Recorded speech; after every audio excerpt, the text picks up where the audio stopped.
Good morning, good afternoon, good evening, wherever you are in the world. This is Reganelite here. Hello, everyone. How are you all doing? Did you have a good weekend? I hope you did. Welcome to the Snowflake Viewpoint, episode 79. 21 episodes away from 100, guys, where we cover the latest news from the UK. The date and time of this live stream is the 18th of October 2024 at 8 p.m. UK time. We are dual streaming live on youtube.com/Reganelite and on twitch.tv/Reganelite1. However, the screen is not coming up on my phone, so for some reason, it is there, but I can't see the screen, so I can't interact with the Twitch chat. So I apologise if anybody from Twitch pops up. I won't be able to see you guys tonight, which is very, very annoying. So that's a bit annoying because I do get the odd viewers there from Twitch. It's very rare, but I still do. It does matter to me. Who we got here in the chat? Wake up and smell the rosemaries. Good evening. How are you? Hope you had a good weekend. Stephen Banker, you too. I've seen you a few times today. How are you? Hope you had a good weekend. Andrew Luke as well. Good to see you, buddy. Mad Monk 33. He's been having a busy day moderating channels. How are you doing, my friend? I hope you're doing well. Jow is also here as well. Good to see you, buddy. Hope you're doing well. And number 3 there, I could just see, just popped up as well there. Good to see you. I hope you're doing well. Yes, I had no time to see all shorts, I'm afraid, today. I've been doing very busy today, guys. Been very, very busy.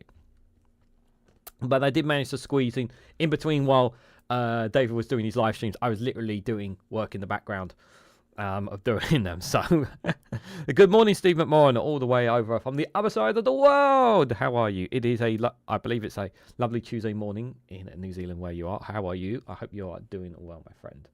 And anyone else who may be popping in as we get going, I hope you're all doing well. I'll try to catch up with everyone as we go along. Right. So the first story is actually an interesting one, and it's one that was discussed on the Two Davies show today. And so it's quite interesting to get to touch up on this one, if I'm honest. So we'll start off from Sky News. A cabinet is split over the assisting dying, as Education Secretary Bridget Phillipson is the latest to reveal that she will vote against the bill.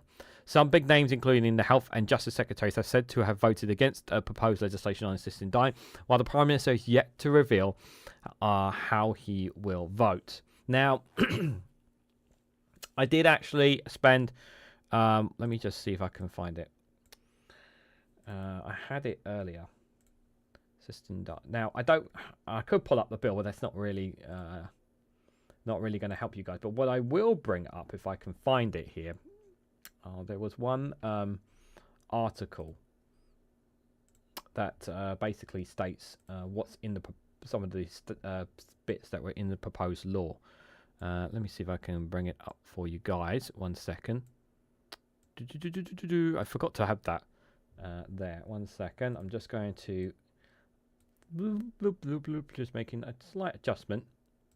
So this is just wanted to highlight these here, guys. Just a couple here, and then I wanted to highlight to you guys at least about the assisting dying bill here. So a couple of the requirements. There is more in the bill, but I wanted to highlight these before we dive into it. So some of the requirements are in the assisting dying bill. So first and foremost, they must be a resident of England and Wales and be registered with a GP for at least 12 months.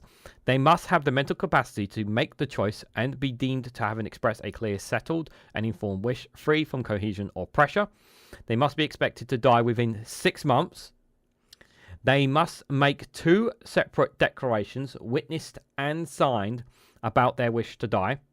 2 independent doctors must be satisfied the person is eligible, and there must be at least 7 days between the doctor's assessment. And a High Court judge must hear from at least one of the doctors and can also question the dying person or anyone else that might consider appropriate. There must be a further 14 days after the judge has made the ruling. So you have all... So you have just... And these are just some of the things already in the assisting dying bill. So you already have all these barriers in front of you that you have to overcome in order for you to be able to, if you wanted for assisting dying. Now, I understand the concerns about it, absolutely and rightly so. But these are very, very strong ones. I mean, literally, you've got to have 2 independent doctors. Okay? Then you have to hear from a High Court judge, and then the High Court judge will question you as well. And there's all these are in the all these things are barriers are here. You know, register with a GP within 12 months. Okay, this one is kind of hard, like it's hard to know, but there's a lot here. In my view, there is a lot there when it comes to assisting dying. Now, one of the arguments that was made at last week's Prime Minister's questions, and I think it's a very important one, was from a Conservative MP who made the argument. It was the last question of Prime Minister's questions, and he made the argument that that there's not enough time to discuss this. And I absolutely agree with him. Based on the time frames that the MPs are going to have, there's not going to be enough time to discuss it. And that's why I think, because there's not going to be enough time for them to have a discussion on it in Parliament, which is why I think the bill will get voted down. Even though I generally think it is a very strong bill, there are still some concessions and things within the bill that there are some caveats in the bill that does have problems. However, I do think overall it's a very, very strong bill. There are obviously some things that they can make amendments to and whatnot, but overall, do I think this bill is going to pass? No. I just don't think it will, as much as I would like it to, because people will want. Because I hate that people have to travel to Switzerland or whatever country they need to travel to be able to die. It's those who generally want to. It's very, very sad that those have to do that, or some of them just cannot do that because they just cannot afford it. There has to be a solution to this. I understand the diversity of it. I appreciate that Sir Keir Starmer is giving a free vote on this, and I think that's really, really important. I would like to think that the Conservatives are going to give a free vote on this too. I'm going to go out on a limb and say they probably will. But yeah, so my position is obviously I support this bill. I do support the bill. There are some concessions that need to be made. I do support this bill.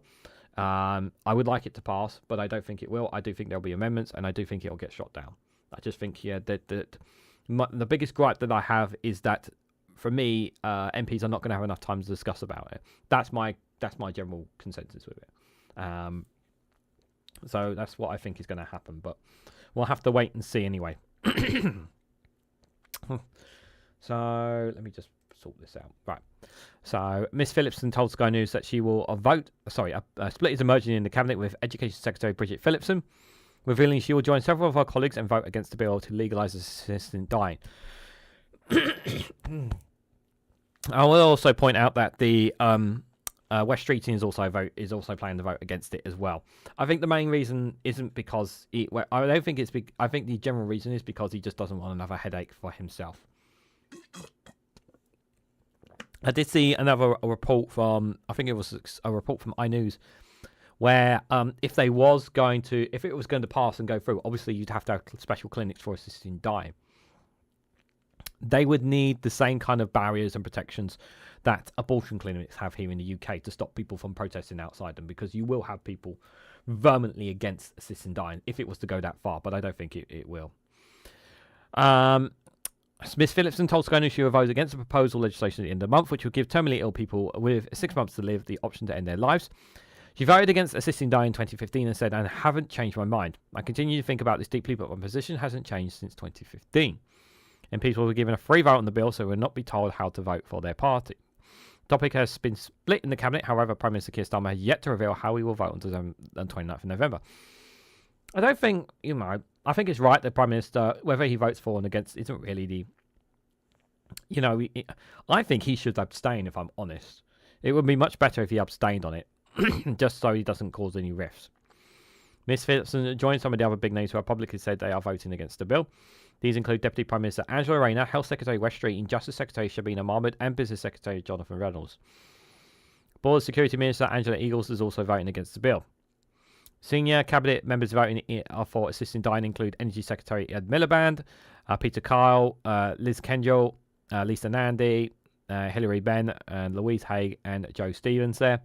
The split over the issue is said to be causing friction within government, and with Sir Keir rebut for the Health Secretary for repeatedly saying he is against the bill for ordering officials to review the cost of implementing any changes in the law. The cost should not be... Anyone who talks about the bloody cost of this needs to shut the fuck up, in all seriousness, yeah, because this is not about the cost for it. This is a very sensitive issue about people's right to be allowed to die. Yeah, cost should not be something up for discussion in this. I'm sorry. If you're making this decision based on cost, you need to shut the fuck up and actually do some research on this. I'm being deadly serious. This is not about the cost. This is about people's choice of being able to have the right to die. That's what this is about. And it should not, and money should not be a factor in this conversation at all. It should be about whether or not people should have that right, and whether there will be strong enough safeguards in place to ensure they should have that right, or whether the England and Wales are ready to have something like this. So I really would wish people would shut up about costs for this. I really cannot stress that enough. I don't care about the cost. I want people to have the choice. For me, Sky News Deputy Political Editor Sam Coates has been told Morgan McSweeney, the PM's chief of staff, is concerned about the politics of the bill passing.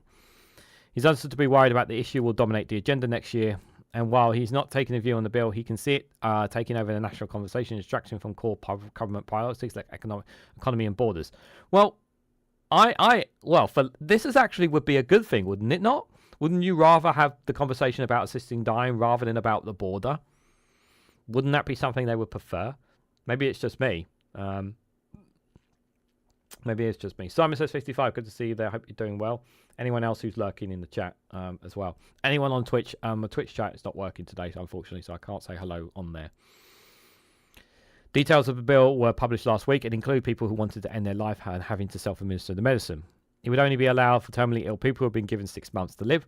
2 independent doctors will have to confirm a patient is eligible for assisted dying, and a High Court judge would have to give their approval before it could go ahead. So you have, this is the thing, like there's loads of safeguards here. It's really, like, you really have to jump through a hell of a lot of hoops to be able to have assisted dying. You have to jump through a hell of a lot of hoops to be able to do it.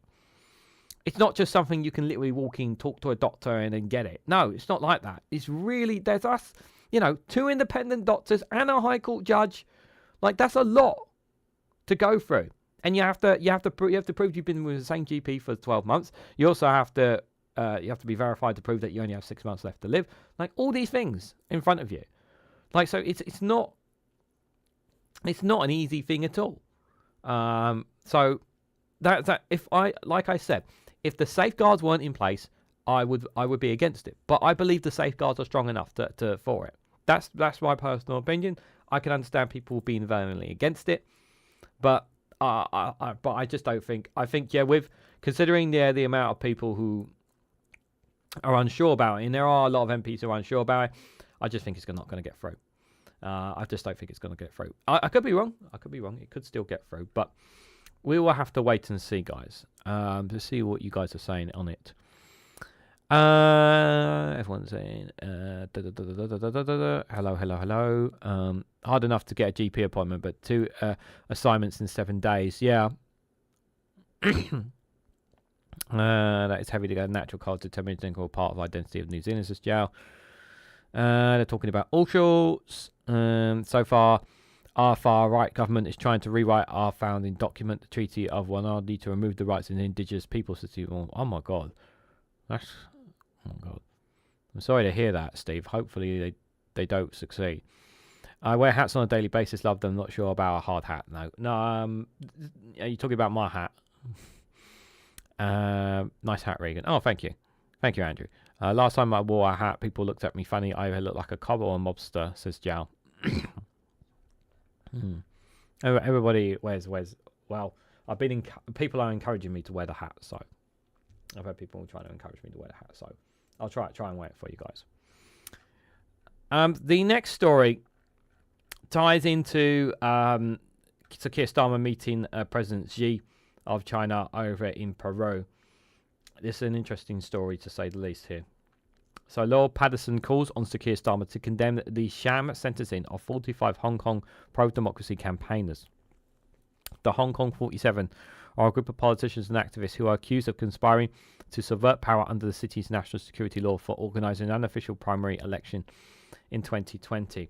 So back in 2020, obviously, Hong Kong was trying to basically push back against China's China's subversion and control, and yeah, they've been punished basically for it. As remember when the deal was struck with the UK, China, and Hong Kong, I said it then, and I'll say it now. Like, Hong Kong will cease to exist. There is no democracy there anymore, and those who continue to fight, they are fighting a losing battle, because they're up against China, and you're just not going to win that battle in the end of the day. And those who are standing up for democratic rights of the people of Hong Kong, as much as I admire their bravery, and especially these ones here, they will face the full wrath of they will face the full wrath of China. And the message that I have for anybody in Hong Kong who still wants to live in a world of a better democracy, shall we say, than China, well, they can come to the UK. They can come to the UK. They can come and claim asylum in the UK. They have a legal right to do that. Only Hong Kong and Ukraine have a legal right to claim asylum here in the UK illegally. So if anybody from Hong Kong wants that opportunity, the opportunity is there to come to the UK to do so. But the UK cannot do nothing for Hong Kong. Yes. But obviously Lord Patten wants him to condemn Keir Starmer, condemning him obviously for meeting President Xi. But I have a different opinion on that. But that's not related to Hong Kong. But let's read into this. So Lord Patten, the last governor of Hong Kong, has called on the British government to condemn the sham sentencing of 45 Hong Kong politicians and activists as Sir Keir Starmer hold talks with the Chinese president. The former opposition pro-democracy politicians, social workers, activists and academics are due to be sentenced on Tuesday for conspiring to subvert power through an unofficial primary election 4 years ago. Members of the public have been queuing to attend their sentencing, which will see them facing up to life in jail. It is Hong Kong's largest and longest-running prosecution under the national security law, which was enforced by Beijing and saw 2 months of mass protests, police violence, arrested in 2020 and 2021. Yeah, the people of Hong Kong did not want this. China did not care. They still pushed it through. Did not care. Called the Hong Kong 47 after 47 were charged in January 2021 with conspiracy to commit subversion. 45 of them are set to be sentenced this week, after 2 were acquitted in May this year. Lord Patten, a Barton of British NGO Hong Kong Watch, said the sentence tomorrow will be a sham, and he called on the Prime Minister to speak out against them. He will not speak out against them, Keir Starmer. He's not going to do that. As much as I would like him to, it would not be in his best interest to do so. Sir Keir met President Xi Jinping at the G20 summit in Rio on Monday, where he told him a strong UK-China relationship is important for both our countries. The PM told reporters on Sunday he intends to pursue a serious pragmatic relationship with Beijing. Lord Patten said the sentencing of 45 of the 47 Hong Kong Democrats is not only an affront to the people of Hong Kong, but for those who value rights and freedom around the world. These brave individuals who are an integral part of defining the pro-democracy movement in Hong Kong and were peacefully supported by thousands through votes. I absolutely condemn these sham sentences, which resulted from a non-jury trial and point to the destruction of freedoms of assembly, expression and press in Hong Kong. The UK government must not allow the result of these cases to go unnoticed or uncondemned. Well, unfortunately, the UK handed Hong Kong to China with the deal that the treaty that they struck. So Britain can't do anything. There is no way around this. There is nothing Britain can do. All I can say is, if you are in Hong Kong and you still believe in democracy and values and whatnot, and you want to have that safe freedoms, then you need to leave Hong Kong. That is it. But if you are prepared for the transition into becoming a communist, an integral part of China and a communist nation, that is what will come, whether you like it or not. And for those who are from Hong Kong, you will be subjected to this one way or another out there. And I don't like saying this in any way, shape or form. And I don't like saying this in any way, shape or form, because it's not right. It's not right what Britain did, in my opinion. I don't agree with the treaty that we struck. I really don't. But that is the street. That is what it is. It's all said and done now, and it cannot be undone. So my message to them is to get out. And they are fighting a losing battle, I'm afraid, which is very, very sad. Martin Briggs, good to see you there. I hope you're doing well. So let me talk about Keir Starmer and President Xi, obviously meeting here. I'm just going to read a bit of it. A historic meeting between Starmer and Xi. Sir Keir Starmer's meeting with President Xi is the first of any Prime Minister in more than 6 years. PM and his Foreign Secretary David Lammy have been critical of China in the past, particularly regarding allegations of human rights abuses against Uyghurs in Xinjiang. Yep. Relations between the UK and China have become frosty over the last decade as the Conservative government spoke out against human rights abuses and concerns grew over national security risks from the Chinese investment. Sir Keir appears to be prioritising trade, with China being Britain's 6th largest trading partner, accounting for 5% of goods and service trade worth $86.5 billion. The PM spokesperson said Sir Keir told Mr. Xi he wants to engage honest and frankly on these areas where we have different perspectives, including on Hong Kong, human rights, and Russia's war in Ukraine. Now, I know what a lot of people are thinking, and I agree. Keir Starmer should not be meeting with President Xi. I can get that. I get that point. I understand why people would feel that he shouldn't be having an engagement with them because of, they have been hacking into the UK. I've covered stories of Chinese hackers hacking into universities and all sorts of things here in England in particular. We know they have. And I also know that many people will be upset because there's this argument case that people can make as well, is that, well, we should be having closer ties with the EU, not closer ties with China. And again, I understand that and I agree. But there's also a reason why Sir Keir Starmer has had meetings with European leaders. He was literally with French President Emmanuel Macron not too long ago. He was with the chatting with Ursula von der Leyen. I think it was earlier this year or late earlier this year as well. He's had conversations with European leaders. So to say that there hasn't been conversation with Europe is folly. Now, I actually think that this meeting was the right thing to do, even though that everything in terms of principle, it's wrong because of what President Xi's done, what the country has done, and they're against all human rights abuses, what they're doing in Tibet, and of course what they're doing in Xinjiang and how they treat people and whatnot. I get all that. I totally understand all those positions. I really, really do. I cannot stress that enough. However, we have an incoming Trump administration coming next year, guys. And whether or not we return to the EU single market customs union, however close our relationship we get with Europe, we need to find ways to mitigate and minimize the damage that is coming towards us. The train of tariffs that are coming to the EU, coming to China, and they are going to hit the UK one way or another. This talk of trying to woo Donald Trump in some way, shape, or form is just bollocks. He is not going to treat us differently than other countries. He's going to try and take advantage of us in any way, shape, or form. So if this means obviously working more on trade with China to help minimize whatever damage that America throws at us with their tariffs, then that is what he's got to do, because his priority is looking after the British people. Is he doing a great job with the budget recently? Fuck no, of course not. But if I'm absolutely honest, if someone had asked me if I was the Prime Minister, would I want to meet with President Xi, and with the opportunity to do more on trade? Yes, I would do the exact same thing that Keir Starmer is doing in this situation, even though it is morally wrong to do so. But I also understand the context of what is coming in 2025, and it is not good for anyone. I know. I get how people feel about it, but that's just the situation we are in, guys.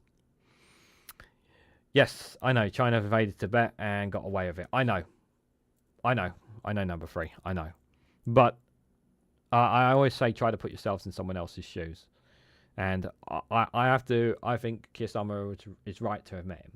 I know how people feel about it. And I know I don't trust China in any way, shape, or form. Relations between the UK and China have become frosty over the last decade, and the Conservative government spoke out against human rights abuses. Already said that, didn't I? Sir Keir appears to be prioritising trade, with China being Britain's 6th largest trading partner. I've read that already as well, sorry. PM spokesperson said Sir Keir told Mr. Xi that he wants to engage honestly and frankly on those areas where we have differences. What am I doing? I've read all this already. Most of the Hong Kong 47 have been in custody since they were arrested in early 2021. Most of the famous members of the groups is Nobel Peace Prize nominee Joshua Wong, a student protest leader who became leader of the new disbanded political group Demoniscio. 16 of the group pleaded not guilty, with 14 of them convicted after 118 days of trial without a jury. Those found guilty will be sentenced, along with the 31 who pleaded guilty. They were arrested after organising their primary election in July 2020 aiming to help pro-democracy politicians seize a majority in the 2021 Legislative Council elections. Prosecutors said they had won a majority in the chamber. The Democrats were planning to indiscriminately veto bills, including the annual budget, which would force the chief executive resignation and a government shutdown. National security judges ruled the move would have plunged Hong Kong into constitutional chaos. So they say. Yeah. You know, I want to believe in their cause, guys, but I also know that it's unrealistic for them for this battle. This is not a battle that they can win as much as I want them to, guys. It's terrible. It's terrible what China are doing, but we also have to recognize that China's power as well in all this. But I wish Britain had not done what they did with Hong Kong. I really wish they didn't. I know China have pressured for it as well, but it does boil my blood, the situation that's happened there. You know, seeing what's happened to it, and yeah, it will cease to exist at some point. It will just become an integral part of China, and the people of China, the people of Hong Kong, just need to be ready for that, I'm afraid. So next story I've got for you guys is back in the UK. It's an exclusive from The Guardian. I talked about this on separate videos, but I want to talk a little bit about this as well because it is important. So more than 1 in 3 children in poverty as the UK deprivation hit record high. Study finds almost a quarter of UK's population living in poverty, reaching its highest level in this century. Excuse me. A quarter. How can have a quarter of the population living in poverty? The quarter. How has this happened? How has this been allowed to happen? How have we gone so far down? It's just incredible. It's so horrible. It's really depressing to see that almost a quarter of the UK's population are living in poverty, according to their study here. Now, I hope it's wrong. I hope they're wrong. I really hope they're wrong. But I'm not holding much breath on that either. But 1 in 3 children, guys. 1 in 3 children. And this is because we're not, like, I understand that this is, I understand the government has a lot of work on their plate. I understand the criticisms of this Labour government. I understand that a lot of things that they're doing is not, it doesn't look right to us, feels wrong, and they feel like they're making things worse. But I generally, I'm holding on to hope of some sorts that they do deal with poverty in the UK in some way, shape, or form. I really hope they do, especially with kids. Because if I don't, I'll just be sad all the time. But it is such a terrible situation that the kids have to find themselves in. So more than 1 in 3 children and a quarter of adults are living in poverty in the UK as deprivation levels rise to their highest in the 21st century, according to a landmark report. Study by the Social Metrics Commission, that's the SMC, which uses measures recently adopted by the UK government, found that the cost of living crisis had plunged 2 million more people into severe hardship since 2019. In total, more than 16 million people are defined as living in poverty, or 24% of the UK's population, the highest since comparable records began in 2000. Children accounted for the biggest rise of any social group falling into poverty. The report found, with an extra 260,000 on the breadline since before the COVID pandemic. This was before the COVID pandemic. That's even worse. Meaning a record 36% or 5.2 million children were in deprivatization. It is likely to reignite calls for Labour to scrap the 2-child benefit cap, as of those 5.2 million children, more than half, 55%, live in families with 3 or more children. About 1 in 4 of the children in poverty live in a single-child household, with the same proportion in a 2-child family, guys. So 36% of children living in poverty, the highest since record began. This is UK poverty rates by age here. This is sourced from Family Resource Survey here. So you got the red in children, the dark blue for all. Working age adults and pension age adults here. 2021-2023, the number of children in poverty increased by 200,000 to 5.2 million, 36% there. And you can see the line there from when the COVID pandemic struck. Yeah, it's just jumped up. From 2010 to 2015, it was going down for children. I'm just looking at from when the change in government there. Yeah, it all from 2014, 2015 is when it all jumped. What happened in that year that caused it to increase? Increased significantly from then. There was a slight dip before the pandemic there, from the looks of it, but now it's all gone. It's all gone back up, with the exception of pension age adults. Sir Keir Starmer has resisted calls to abandon the policy introduced by George Osborne when he was Chancellor, saying the government would not take on the unfunded pledge without identifying a source for the £3 billion annual costs. The Prime Minister launched a child poverty task force in July. The SMC report seen by the Guardian is significant as it measures a family's resources, not just their income. It is widely accepted to be the most accurate definition of poverty in the UK. In June, the then Conservative government announced plans to adopt this broader definition of deprivation, calling below average resources. It includes inescapable costs such as childcare, the actual cost of being disabled, plus rent, mortgages, and a family liquid assets such as stocks and shares can easily be exchanged into cash. Under the government's current definition, which measures only average income and housing costs, 18% of the UK's population was defined as being in absolute poverty in the year to March 2023, including 3.6 million children. With the new model, which is set to be adopted by the Department of Work and Pensions, DWP, 1.6 million more children are in poverty than under the current definition.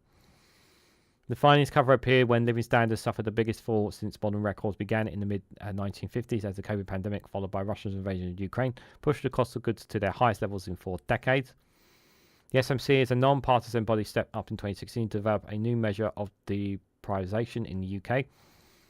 Its commissioners exclude experts from the Sutton Trust, Institute for Physical Studies, Centre for Social Policy Studies, excuse me, Trustful Trust, and a range of respected academics. Philippe Pastrel, the chair of the commission, said, "While this report shows that poverty rates are now higher than at any point in this century, they have never fallen below 21% over that same time frame. This shows a real challenge that's facing all of us, that show that we must move the dial on poverty and that the UK must ensure as many people as possible can enjoy a life free of poverty. My hope is that people and organisations across society can come together to work with governments at all levels to develop a strategy that can be successful in delivering a significant and sustained reduction in poverty." Excuse me. The report found a worrying rise in the number of disabled people living in poverty since the pandemic, rising by 1.8 million since 2019-2020 to 8.7 million in 2022-2023, and more than half of all these people in severe hardship in the UK, 54%, live in a family that includes a disabled person. And nearly 1 in 10 of the 16 million people in poverty were in families in full-time work, according to the study, illustrating how record levels of inflation affected those in permanent employment. Almost 5 million of those in poverty were part of a household or in full-time or part-time work. Poverty rates among lone parents have increased. So you have red there, which is lone parents, grey there, light green, couple with children, orange is couple with no children. The other red is single with no children. Purple is pensioner couples, and blue is pensioner single there. So the highest is obviously lone parent. It's the lone who are struggling the most there. Couples with children are roughly the same, with single with no children there. And then pensioner single and 18 there. 55% of lone parents. Lone parent. That's horrible. So when it's so vital that couples don't break up. Couples break up, it absolutely destroys people, because they just only got one source of income. It's soul destroying. Helen Bernard, director of the policy of the Trustful Trust, which operates more than 1,400 food banks across the UK, said that the rise in the number of children in poverty was particularly alarming. These worries figures paint a picture That is reflected in the level of need our food banks are seeing across the UK. As millions are struggling to afford the essentials, she said, adding that income and benefit payments did not make up for the chronic inflation in recent years. The Trust said it distributed more than 3 million emergency food parcels in the year to March 2024, almost double the figure of 5 years earlier. More than 1 million of these deliveries were for children. Bernard said children under 4 and disabled people were the highest risk of hunger and hardship. The UK government has made positive steps in the King's Speech and budget, but we need a clear plan for how the government will end the need for emergency food, which has investment in social security at its heart, to ensure that we can turn the tide on the number of people forced to use food banks. A DWP spokesperson said, under the system we have inherited, too many families are struggling across the country. That's why, since we coming into office, we have taken immediate action to extend the Household Support Fund to prevent a cliff edge of support for the most vulnerable this winter. Alongside this, we are increasing the national living wage, uprating benefits, and helping over 1 million households by introducing fair repayment rates on universal credit deduction. While our child poverty task force develops an ambitious strategy to give all children the best start in life. This is not much. This is not very strong wording here from the spokesperson that gives me any much confidence at the moment. And I say at the moment, it's not very good to give me a lot of confidence. The not removing of the 2-child benefit cap is still, for me, one of the most detrimental barriers that they have not dealt with. That really infuriates me more than anything. It does boil my blood that they didn't get rid of that. You know, I really don't give a shit about the costs for it. And I don't care where they find the money from. If they can find money behind the back of a couch for increasing their defence budget, they can find money for it. Anything to reduce child poverty should be something they should be looking more into. But yeah, nowhere near enough is being done. That is for sure, guys. The austerity idea was based on a single economic paper. Apparently, what a surprise, says number 3. Stephen Banker, it's just sad. People need to accept the truth and call them out on it. What's that about? In the same rhetoric, war in Ukraine, pandemic, and zero mention of Brexit, the single largest cause of all this. There's not a news reason why it's not considered as such around here. The cost of who's living, who would be the elite rich member, so many suffering and for so few. This planet is on fire, and what we allow will continue, says Stephen Banker. No mention of Brexit, says Jow. Stephen Morn says cost of living crisis. What dip wouldn't relate to Brexit now, would it? Yeah, we'll come to that in a bit. UBI may be the only way. Yeah, I really want to do a UBI live stream with Max. Oh, he's mentioned it before. I definitely want to do one with him. I have, because I do have a lot of thoughts on it, but I want to save it for when I have a proper UBI, Universal Basic Income live stream. Actually, in fact, what I might do is actually reach out to him and see if we can set something up next year, maybe. Just a one-off live stream or something, you know. Remind me of the number of billionaires created by Brexit, malaria now in the south. Also, Pololio's sister had that. I'm sorry to hear that, number 3. Guys, let's take a little break, shall we? I think we should take a little break from all the... Wait a minute, my video's messed up. Hold on a second, I think my videos have been messed up. Yeah, that's that one. Or is it because of me? Okay. Yeah, it's because of me. That's all right. I'm going to take a little break here, guys, to break the ice a little bit here, because it's very doom and gloomy, isn't it, that last story we covered. So we need a bit of pick-me-up here. And what better way to be of a pick-me-up than to look at Alex Jones and realise just how absolutely insane this man is. This is a brilliant TikTok clip here. I hope you guys find this funny. I can't remember where I found this from, but yeah, there's many things you can find on TikTok. But yeah, I hope you get a laugh out of this, guys. We're out of steak. Look, I'm just going to make that tofurkey thing Steph recommended. It's Italian sausage flavor. What? You make us eat up. Let me tell you something right now. What is it? You know what it is. No, I don't, Alex. What? That's liberal. Jesus. I mean, it's soy. It's an attack on reality. Well, it's what's for dinner. I'm starting to think about having to eat my neighbors. You think I like sizing up my neighbor? How I'm going to haul him up by a chain? and chop his ass up, I'll do it. Grab a Snickers. You're not you when you're hungry.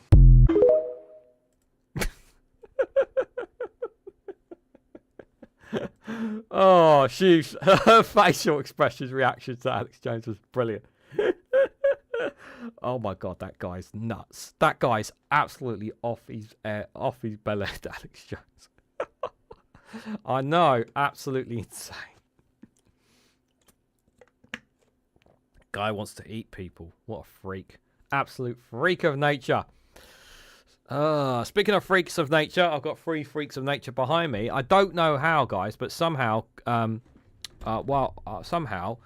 Cookie Monster has decided, rather than wait behind, he's decided to jump on top of Pingu. What a rude little bastard, isn't he? I don't know how he got up there, but he's managed to hold himself up there. Pretty crazy. But yeah, these are the gang behind me, and you can get custom emojis of them, guys, if you're a YouTube member. Speaking of YouTube membership, if you haven't already, please hit the like button. We greatly appreciate it. Share this across social media so others are notified of this live stream. Share it across all sorts of social medias, even Blue Sky, if you have that, guys. I do have an account. Yeah, link for that in the links tree if you want to check that out as well. If you haven't subscribed already, please consider subscribing. Help me get to 2,000 subscribers. That'd be greatly appreciated. If you want to leave any super chats, you're more than welcome to do that as well. I'll guarantee your message will get read out if you leave a super chat, even one as little as £2. It is great. Any kind of that is greatly appreciated. If you want to go one step further, like I said, and become a YouTube member, you can be one for as little as 99p. Get you access, like I said, to custom emojis like the gang behind me, custom members, community posts, and whenever you comment on my videos as a member, you get a response. Some of you guys may have noticed I responded to some of your comments over the weekends as well. So give it a couple of days, but normally I do respond to them in due course. And also, if you decide to upgrade your membership, which you can do to $1.99 membership, you can get early access to additional content as well. That content is already, for the next 2 days, is already available for those members. So do consider that.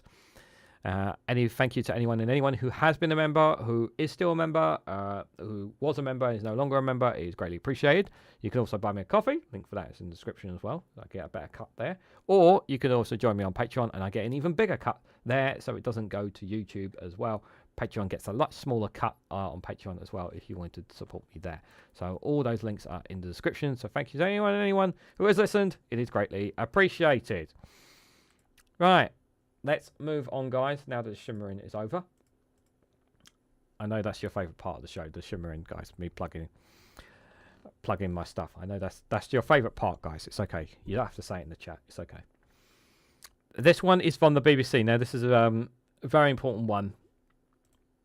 So, Sir Keir Starmer, meet us before it's too late, says nuclear test veterans say. So, I'm going to read the article a little bit before I give my thoughts on it, guys. So, when 18-year-old John Morris stood for the first time on the Pacific Christmas Island in 1956, he had no idea that the destructive forces of nature he would witness, harnessed for military power, would hang like a mushroom cloud over his life forever.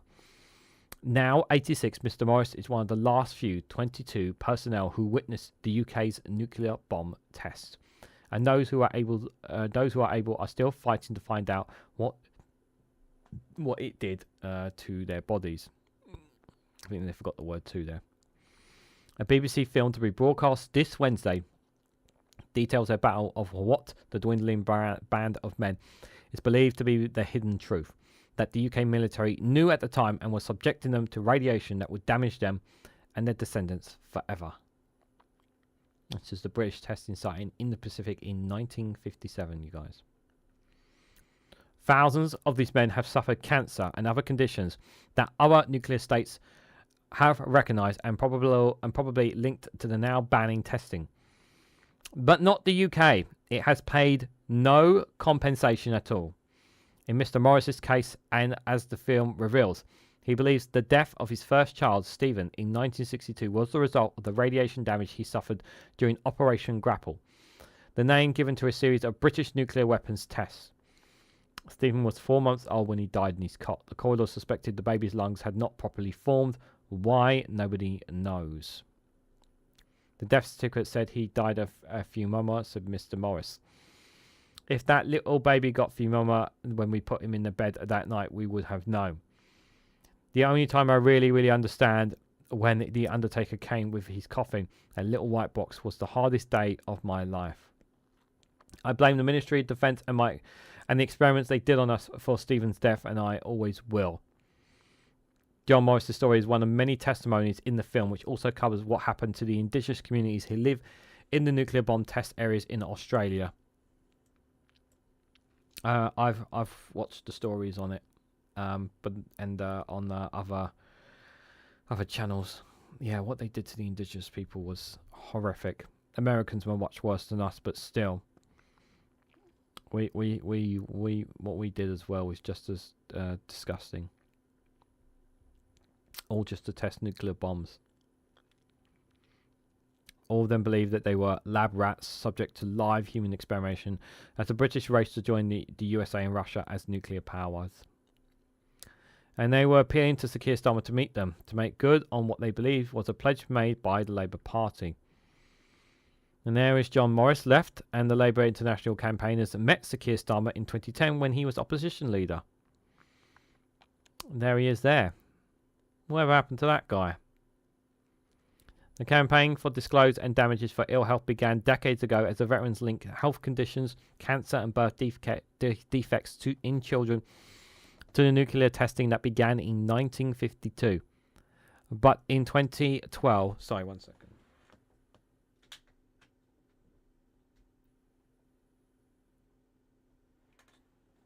Sorry, I've got to stop that going off. Apologies. But in 2012, the Supreme Court ended the campaign for damages, saying that the men could not prove the link and that he also had long run out of time. The campaign, however, was relaunched last year thanks to potentially crucial new evidence discovered in what is known as the Gled Hill Memo. The 1958 report from Christmas Island to the nuclear programme's secret UK headquarters said that there was blood tests for squadron leader Terry Glehill showing gross irregularities.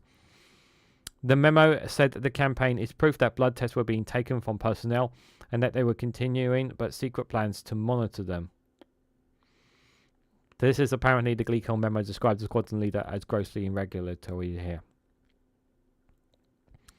The circumstantial evidence has grown since then. This year, 4,000 pages of documents from the atomic weapons establishment were declassified after a long Freedom of Information fight.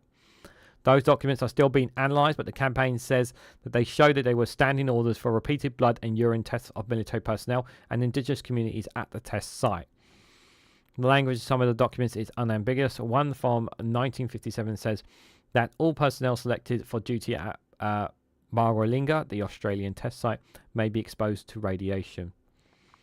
Many of the men have obtained their personal and medical files, but say they have gaps that correspond to when they were stationed on the operation. John Morris's military medical file, for instance, is missing regular blood tests from Christmas Island and says they were part of the regime. Then the campaign discovered, again by chance, what could be official orders to destroy medical records. So trying to obviously cover up what happened there. Now we know that Brits, like the Americans, were trying to cover up what was happening on those indigenous islands. We know they were. The widow of one veteran who had died of multiple cancers obtained her late husband's personal records, hoping the medical records would help her with her claim for a war pension. The bundle she received included a slip of paper dating 1959, which marks where officials had removed papers. That was when her husband had been part of the testing program. And the slip said the material had been removed under a special directive regarding prompt disposal on the then orders of the Ministerial Office of the Royal Air Force. What was the special directive? Nobody knows. They knew what they were doing. They knew what they were doing, and they wanted to cover it up, and they didn't want people to know. And we know that they didn't want people to know. And now, they're just, after all these years, talking about it again, they're just trying to push this further and further enough that all these people will die off and that nobody can make claims to anything. That there will be no compensation. Not even an apology. Was there an apology? I don't think there was even an apology. So this is the slip of the paper the medical files were going in prompt disposal form.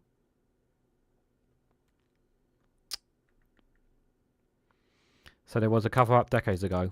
Yes, of course there was. A 2008 government filming is part of the then legal battle shows officials assured their in-house lawyers that no individual monitoring of servicemen had taken place during the test. That does not make sense given that the Glen Hill memo shows personnel were being tested and the men remember it too.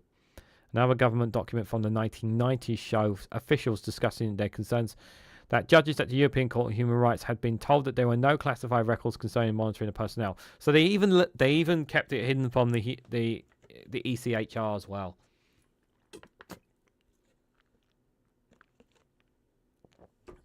Well, they knew if they told the ECHR that if the ECHR knew about it, they would have to give it up. So they lied, obviously, to them. The men says something stinks and they've relaunched their legal fight, but time and age is against them. The men's lawyers believe they have a case for a failure to disclose medical records, and at worst may have had a glimpse of a cover-up locked in the bowels of military archives. I generally believe that I would not be surprised if those medical records had disappeared. They may have destroyed them, possibly. If they sue, the case could take years, and the men do not have that, so they have proposed an alternative time-limited one-off tribunal to find answers. And that's why the men now want to meet Sir Keir Starmer to get it done. The Cold War saw the testing of nuclear weapons around the world, including here in the United States. In 2019, the Labour Party, led by then Jeremy Corbyn, pledged £50,000 for each surviving British nuclear test veteran. Sir Keir met the veterans in 2021 but made no promises, and the 2019 offer was not in the 2024 manifesto. Yeah, I would have known that. But the Labour Prime Minister has pledged to introduce the so-called Hillsborough Law that places duty on public officials to be completely clean when facing an allegation of a cover-up or misconduct. That law could be enforced within a year. That could help the men get answers, assuming they are there to be found. Keir Starmer met us, says John Morrison. All I want is to meet him and get a pathway forward. They have let me down for 70 years. A Ministry of Defence spokesperson said it recognises the huge contribution of the veterans and the government was committed to working with them and listening to their concerns. Ministers are looking hard at the issue, including the questions of records, says the spokesperson. They will continue to engage with the individuals and families affected as part of this engagement. The Minister of Veterans Affairs, Alistair Khan, has already met with parliamentarians and a nuclear test veterans campaign group to discuss their concerns future. Both Labour and Conservative governments have maintained no records have been withheld from the veterans, including from the court cases. Bullshit! The MOD said research has found no link between nuclear tests, ill health and genetic defects in children. That contradict contradicted by a respected study from New Zealand that shows that personnel suffered genetic damage from attending the British test. How? If they can... come on. Unacceptable from both governments. Whatever the government chooses to do, the impact of what men witness will be with them forever. When John Fawkes was 19 years old, he was on board a plane ordered to fly through 4 atomic bomb mushroom clouds. 4! It was like being microwaved, he tells the BBC Film, as his body was exposed to the raw power of a nuclear weapon, as he suffered ever since the PTSD and a permanent tremble. Jesus. Some 14 months of his medical records are missing despite him remembering radiation test. It's weighed heavy on my conscience, the 89-year-old tells the BBC Film. I'm a part of something that should never have happened. There exists within our society some dark forces that suppress the truth. I firmly believe we have been betrayed, shamefully betrayed. Britain's nuclear bomb scandal. Our story airs on Wednesday the 20th of November at 9 o'clock on BBC Two and on the iPlayer. He's 89 years old, guys. They've not got much time left. They're hoping to kill them off. Well, they're hoping that time will kill them off, and age is catching up with them. The clock is ticking on their lives, and they just want answers. I wouldn't say it's not always about compensation, guys. It's just about knowing the truth. They just want the truth. And so they can have that little bit of closure. But if I'm honest, I just don't think that the MOD are going to give it to them. And I hate it. I hate hearing stories like this, where people were used as guinea pigs, and there would be no accountability whatsoever. 70 years, guys. 70 years of their lives. And they've had that on them. That's a long time. That is a very, very long time. And for all that period, time after time after time, governments have just continuously ignored them. Claim to listen to their words or concerns. Every single government politician or minister or what just getting passed on to the next whoever is in government. Bugger all being done. And it's not right. We know it's not right. Good evening, Steve McMahon. Steve McMahon, Daily Blase. Good to see you, my friend. I hope you're doing well. The worst of all this is that the experts have warned the military that these effects were 99% predicted. They knew what they were doing. The military knew what they were doing. The government knew what they were doing. They knew the repercussions. They knew what was going to happen. They knew these men were going to have effects for the rest of their lives. The thing that infuriates me the most is that this was all done without their consent. That's the worst thing about it. Accountability goes a long way. I've just had a couple of power cuts. I realised I might need to use my camping gear one day, says number 3. I'm sorry to hear that. I hope you don't get any more. Chernobyl, says Jal. We had a test site in Australia. I think it looks like we did, yeah, number 3. There are some videos out there of stories about, what happened to the indigenous people and whatnot. Yeah, it's not nice. Cookie Monster is typical, but Gray just lifting himself on the backs of the protagonists there, says Steve McMahon. Yeah, it looks like it. 383,000 watching Poland versus Scotland on the Scottish FA YouTube channel. Good. I hope the Scots get the nod, get the win. The last story I've got for you guys, let me make sure it's the right one, is on everyone's favourite topic, Brexit. Because why don't we want to talk about Brexit, guys? Although chances of anyone taking this serious, chances of anything like this happening is unlikely. But the Independent have jumped on this. Keir Starmer is under fresh pressure over Brexit as tens of thousands back calls to rejoin the EU.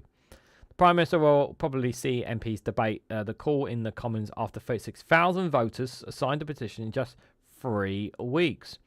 So I'm assuming this is the time. I'm going to go out on a limb and say perhaps maybe it was exaggerated. This voter was exaggerated by a certain election result in America that might have had something to do with it.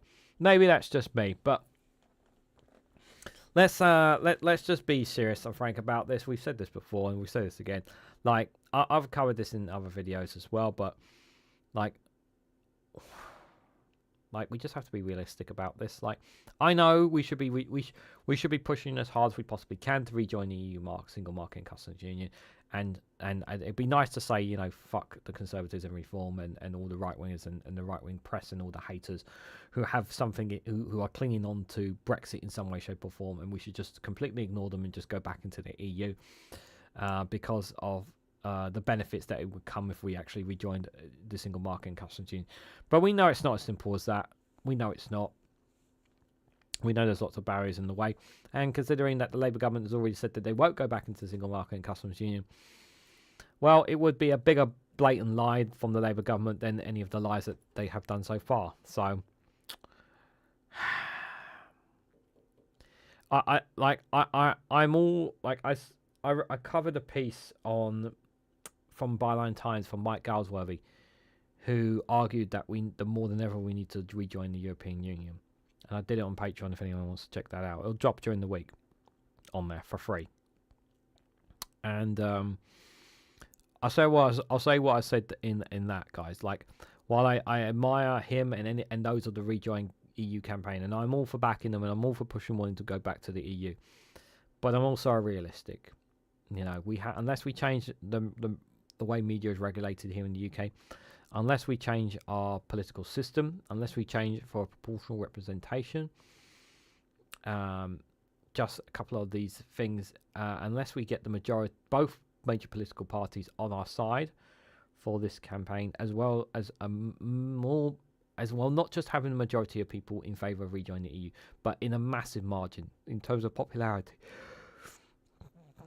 then we're just sticking our heads, then we're just, shouting and screaming in an echo chamber wanting to rejoin. There are too many barriers in place, and we need to overcome all these barriers in order for us to get there. It's not just about everyone shouting rejoin, get back into the EU because Donald Trump is coming. No, we have to deal with all these little pieces around us, because if we don't deal with all these little pieces around us, they will all be blocks that will stop us from getting there. Not to mention, obviously, there's 27 EU member states that you have to appease as well if we wanted to rejoin as well. Then there's also the added factor of whether we want to have the euro currency as well, because that will be on the topic of the discussion as well. So, yeah, I know. I don't like being a damp squid on Brexit, but it's hard for me to have faith in it, guys. So Sir Keir Starmer is under fresh pressure over Brexit as a petition calling for Britain to rejoin the EU rakes up tens of thousands of signatories. MPs will certainly debate the call in the Commons after 36,000 voters signed a petition in just 3 weeks. With 100,000 signatories, a petition is considered for a debate in Parliament, although the government must respond to it after 10,000 signatories. The petition calls for the UK to apply to the EU as full members as soon as possible, with its creator and architect, Remainer Robert McMaster, said he will boost the economy, increase global influence, improve collaboration, and provide stability and freedom. I believe that Brexit hasn't brought any tangible benefits and there is no future prospect in that, and that the UK has changed its mind and that it should be recognised, Mr McMaster added. Back in the petition, SNP Stephen Gillix said Labour and the Conservative entered an homage around the question of EU membership.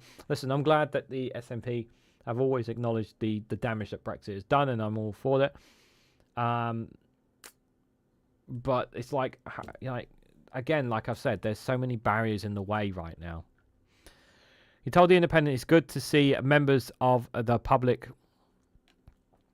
leading the change on ensuring that we open up the debate on rejoin. Leaving the EU has left us porous, less secure, and taken away opportunities from young people and small business alike. Every day we see the damage that is being done, and damage that could easily be reversed. Brexit continues to have a huge impact on us all, and I hope that this government will follow us now by openly discussing the debate on our relationship with the EU, rejoining, and at the very least, a membership on the single market customs union. Yeah, this is the thing. If we can get single market and customs union, I don't think it's unlikely, but if we do, it'd be great. Yeah. Mike Galsworthy says, everyone knows that we have a new era. Now it's time to put aside. Yeah, this is basically what I said. Put aside the conspiracy of silence on obviously leaving the EU as cause for my country. The previous government have shut down these conversations. The new government will be very unwise to do so, as this position shows. These conversations have already been had by the people of this country, and they've already been had by this media in this country. They need to have it had in Parliament too. But Stuart Costa, founder and director of the pro-Brexit democracy movement, said Remain backers are having trouble respecting democracy. Fuck off about democracy, because here's the thing, you can't say respecting democracy, because if you say that, then you have to respect the will of the. If you're saying that we're not allowed to change our minds, that we're not allowed to have another vote, then we're not allowed. Then I'm going to declare right here, right now, that Labour will remain in power until the end of time, because we must respect the will of the British people, and therefore we should not have another general election, because it's democracy. Because we should respect the will of the British people, right? It's the exact same concept. It's the same. It is the same idiots that are saying, "Oh, we had a vote in 2014 over the Scottish referendum. It's democracy," and I'm saying, well, yeah, but people are allowed to change their mind. People are allowed to have another vote, another say.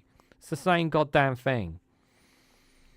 Millions of voters in July's general election, its backed parties have pledged not to hand laws back into the EU, as with the referendum. It seems some hardline Remainers are still having trouble respecting democracy. Sorry, I had to do that, guys. Yeah.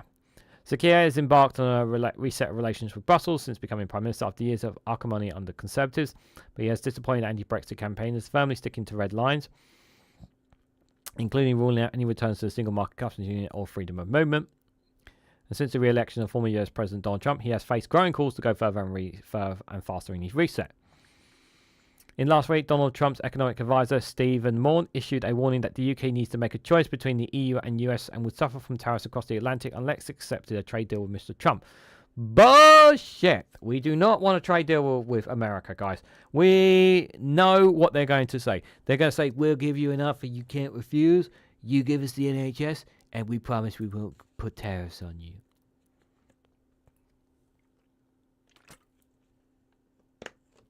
That's the offer, guys. Are we going to sell our national healthcare service so that we don't get tariffs? Fuck no.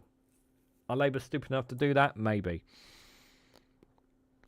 Speaking as she took over as joint president of the European Movement UK, the former Green Party MP, Caroline Lucas. The prospect of Donald Trump being in the White House should focus on the importance of being guided by our values and on urgently rebuilding our relationship with the EU as the best ways to ensure economic security and climate resilience. Sir Keir faced questions over his talks with the EU in recent weeks after he refused to embrace Brussels' priority of creating new youth visa for under 30s for enable free travel for the age group. Lib Dem MP Caroline Vaughan, a former member of the European Parliament, said it's little surprise to his petition surge in signatories, given just 15% of people think the government is handling the issue of Brexit well. While it's refreshing to hear the new government talk about building closer ties with Europe, it's time to see to put those words into action. Creating a youth mobility scheme is a good launchpad from which we can begin addressing the areas of the UK most damaged from Brexit and our economy. I hope this process ends up with us rejoining the single market, but this can only happen with our relationship with Europe. So badly damaged by the last government is repaired. It's a lot of talk, guys. I want to believe it, guys. I really want to believe it. But I really am just not going to hold my breath on it. Really am not. I want, I'm all for rejoining. I'm all for it, I want us to go back in. I want us to undo Brexit. I want to undo the damage that is done. I really do. But I'm also realistic, and I know you guys are too. You guys know that we can't just snap our fingers and undo.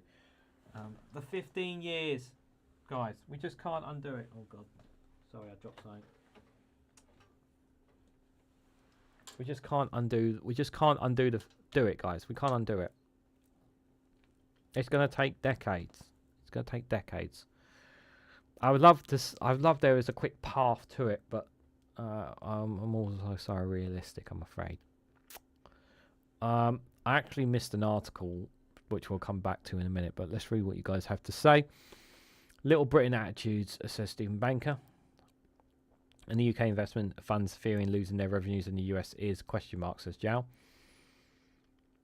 The UK will find a horse head in bed, says Simon, says 55. Surprised that Bryce Broadcasting Corporation touched it, says Wake Up Smell the Rose.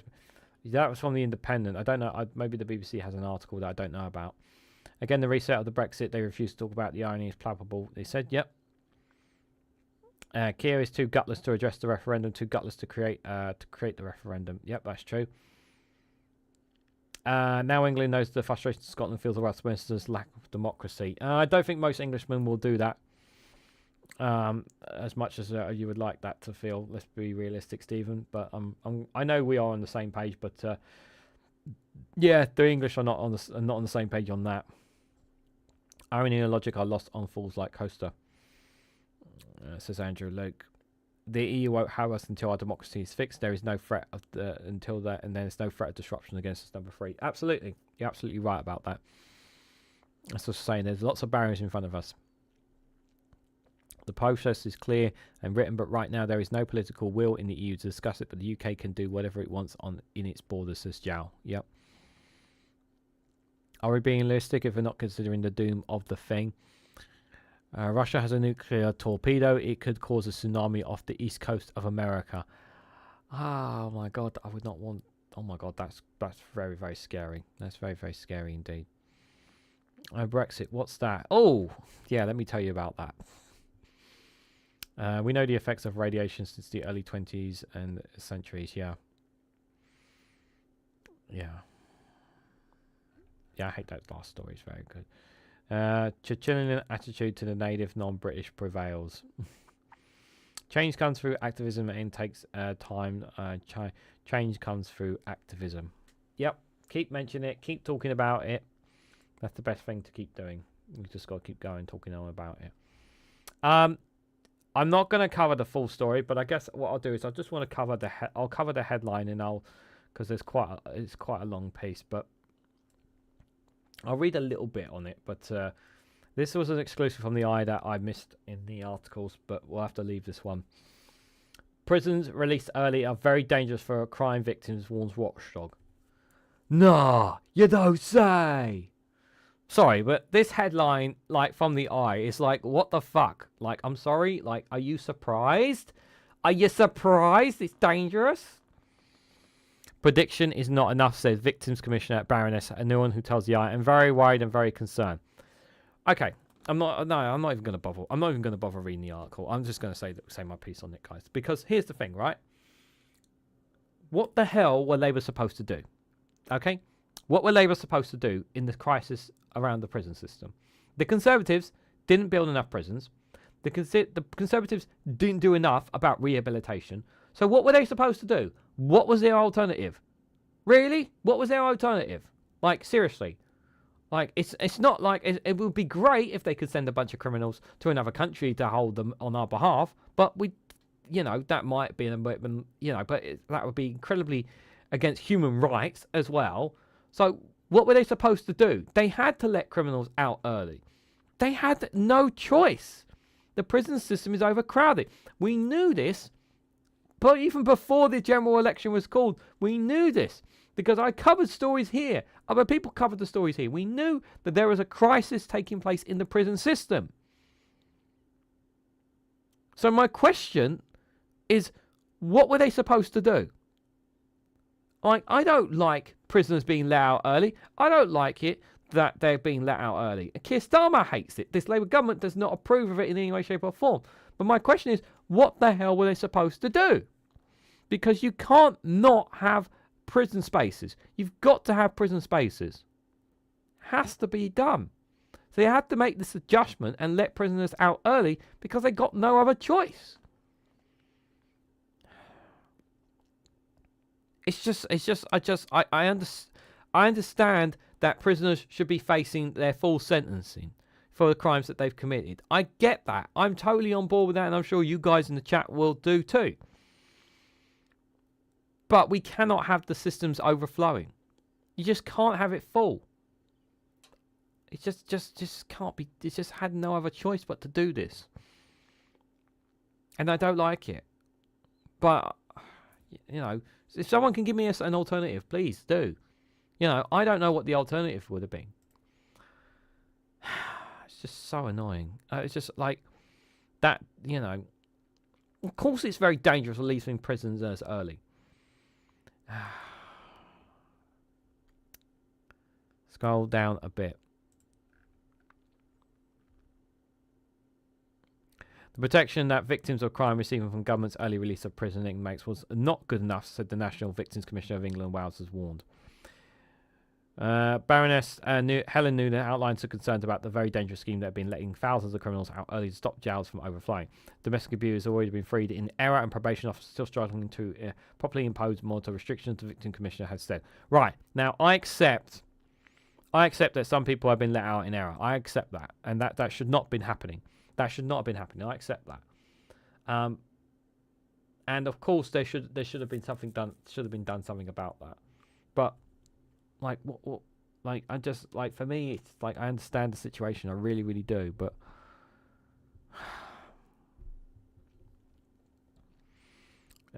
is she from The Simpsons? No, I don't. No, she's not a bad person. It's just she's pointing out the flaws. It's a long piece, guys.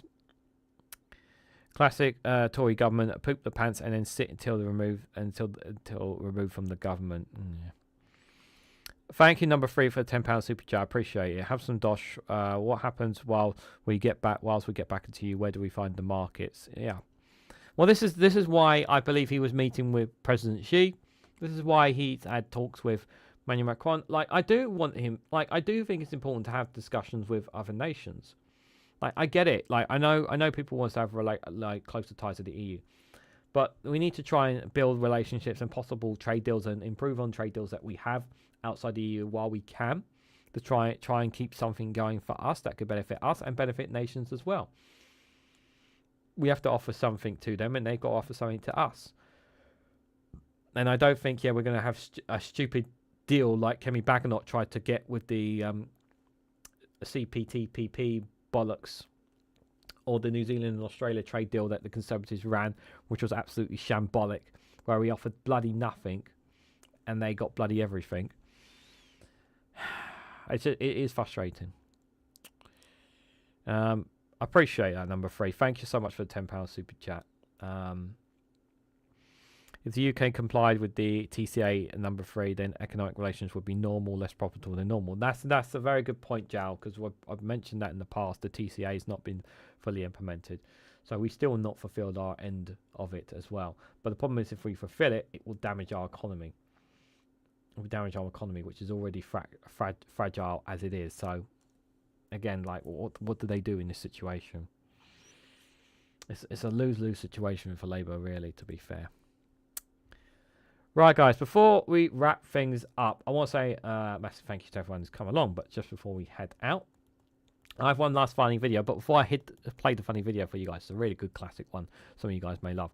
I just want to remind you, so I plan on doing a channel update video on Wednesday for you guys. Just an update on what's going to be happening, plans for 2025, what's happening for the channel. This week, we have tomorrow, got Snowflake's Corner tomorrow at 7 p.m, covering news from outside the UK.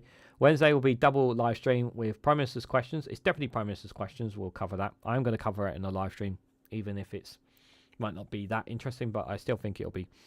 It's the first Deputy Prime Minister's questions, Angela Rayner, and it's the, I don't know the guy's name, but he's the Shadow Northern Ireland Secretary for the Conservatives that apparently has still never been to Northern Ireland, that Max keeps reminding us of. So we'll see how that goes.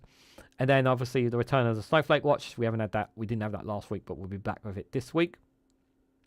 And then on Thursday, I have no talks with One Angry Pagan or no roundtables, so it'll be Snowflake Conflict. Will be on Thursday. We'll cover news, what's happening, as much as latest I can get on Sudan, on Myanmar, and also the latest news that's happening in Ukraine, as well as the war in Gaza, and maybe one other stories and that as well.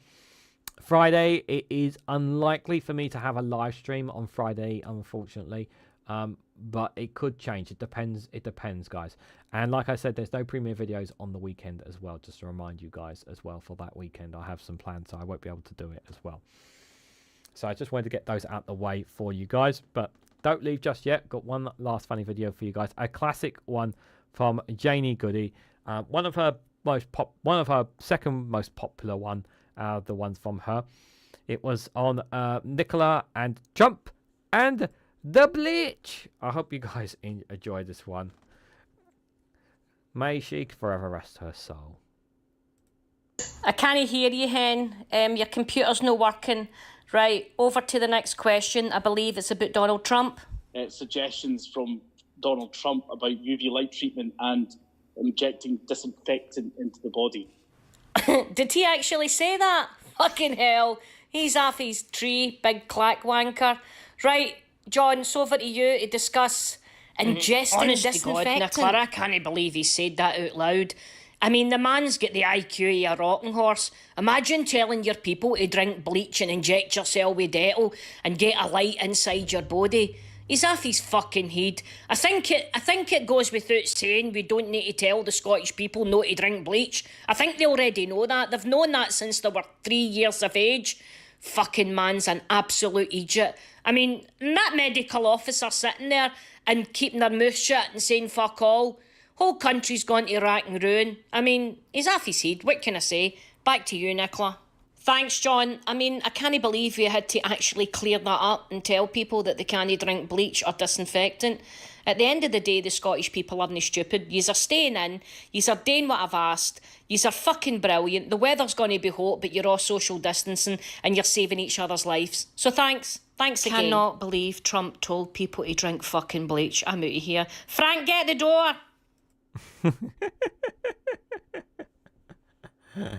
Get the door, Frank. Did you get the door?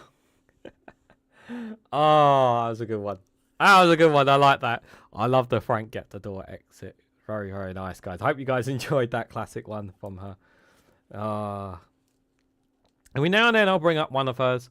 Every now and then, because it's nice. It's nice to look back on some of her stuff, guys. It really, really is.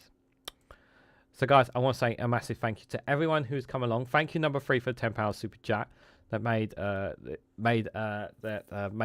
this day worthwhile. Because any kind of financial support is always greatly appreciated. Ollie, what have you done? He's turned the fucking lamp off.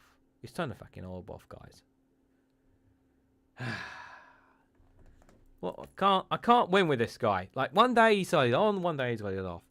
Well, anyway, the others there look fine. So, well, we will see how they are doing tomorrow, guys.